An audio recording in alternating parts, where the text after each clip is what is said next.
This is David Marshall with the David Marshall team of eXp Realty. Today I'm going to be answering the question, what must sellers reveal in property disclosures? Like most states, Maine requires property disclosures to be provided to buyers before they make an offer. Information about all material facts that could impact the value of a property must be disclosed. There's a whole variety of topics that need to be disclosed, and fortunately we have a very helpful form that helps us prompt the seller so that way we can gather all the information that's necessary. Today I'm going to highlight a few of the most impactful items. Number 1, water supply. Maine law requires that sellers provide information about the water supplying the property. It also requires not only the type of the system, but also if there's been any malfunctions in the past, and also if there's any testing that's been done. It is imperative to fill out the form completely and to answer all the questions about water quality, water quantity, the pump if it's a private system, and also any water testing that was done on the property. This includes letting the buyer know if there's any test results that are available. Maine is a rural state, and so there's a lot of private wells, so this is a particularly important section.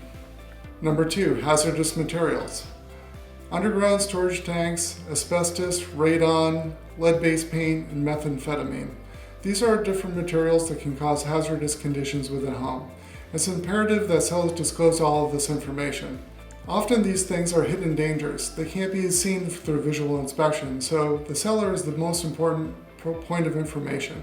Sometimes you can find some information about a home in past seller property disclosures. If a home had been listed on the MLS over the last 20 years, sometimes there's a property disclosure that can be found on the MLS, and the information in those property disclosures can be very helpful in filling the gaps on the history of a home. Number 3, the federal government disclosure requirement. The federal government requires that sellers of homes that were built in 1978 or before will provide disclosures to buyers about the presence of lead-based paint. This is the year that lead-based paint became illegal in the United States for consumer purposes. The pamphlet that's entitled "Protect Your Family from Lead in the Home" must be provided from agents to both buyers and sellers in the state of Maine. The lead-based paint disclosure addendum also must be provided to buyers, and that includes a lead-based paint warning, and also gives the buyer an option to select a 10-day period where they conduct a risk assessment. The state of Maine has the oldest housing stock in the country, so most homes were built before 1978, which makes the lead-based paint disclosure a common form for almost all transactions. The key here is to disclose, disclose, disclose. All material facts need to be provided to the buyer. Just think about all the information that you want to know about your home before you bought it and provide that information to the buyer.